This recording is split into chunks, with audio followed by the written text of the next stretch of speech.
judges, teachers, and my dear friends. My name is Minh. My name is Minh, and we are from Việt Secondary School.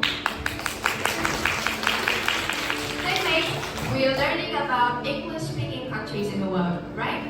Yes, we discuss about England, Canada, America, Australia, and so on. Yeah, and I really love Australia. Me too. I like kangaroos and koalas a lot.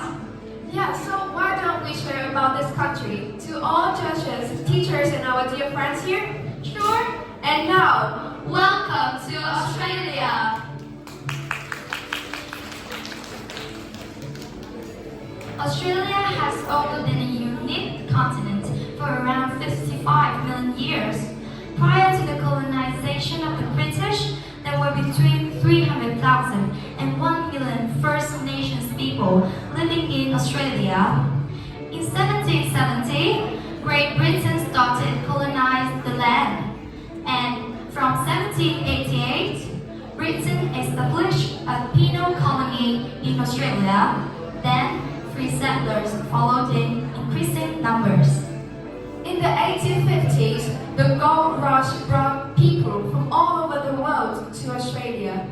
In 1901, Australia became a nation. And nowadays, Australia is home to over 25 million people from a variety of cultural, ethnic, linguistic, and religious backgrounds.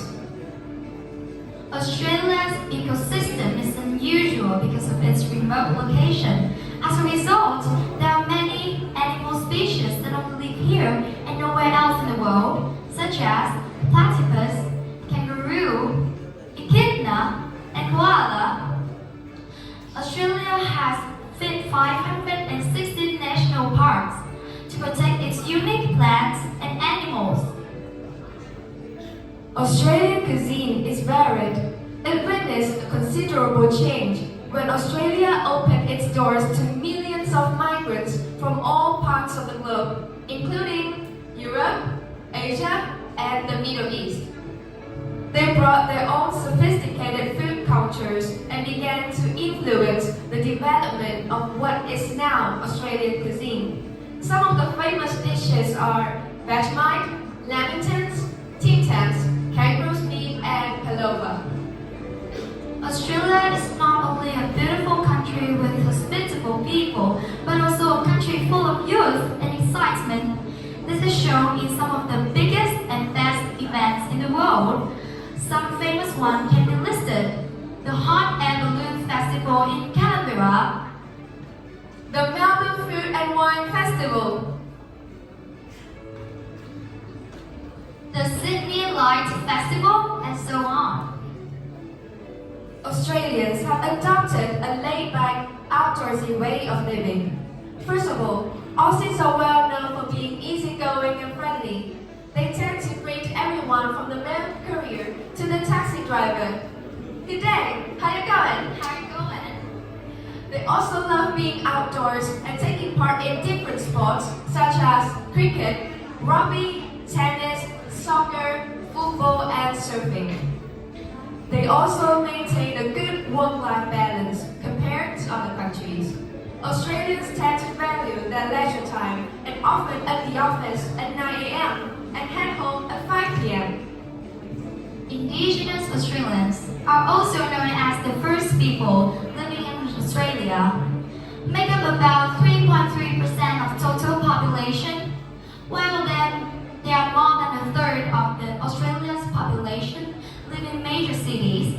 Indigenous Australians live in remote areas and face many difficulties in life. And we all know that Australia is famous for tourism. So, can you name 2 tourist attractions in Australia? Sure, I think people when thinking about Australia, they will immediately think of the Sydney Opera House and the Aegis Rock. Yeah, that's right. Australia is well known for many beautiful landmarks in the world, including, first, the Sydney Harbour Bridge, the largest steel arch bridge in the world. Second is the Great Barrier Reef, one of the top destinations for underwater explorers and scuba divers. Asia's rock, also called the Uluru, which changes colors dramatically throughout the day. And the Sydney Opera House, regarded as the 20th century architectural masterpiece. And do you know that Queen Elizabeth II opened the Sydney Opera House on the 30th of October 1973? Really? Yes, as Australia is a member of the Commonwealth of Nations, the British monarchy has profoundly shaped Australia's political and cultural life. That's a new one for me. Yeah, and do you want to visit Australia one day? Yes, I'm picturing both of us standing at the Sydney Harbour, taking some picture of the Sydney Opera House, and also feeding seagulls. Oh, actually, you shouldn't feed the birds in some public places in Australia. Why? If you want to know the reason, just pay a visit to Australia and figure it out. Okay, that's also the end of our presentation. Thank you for your attention.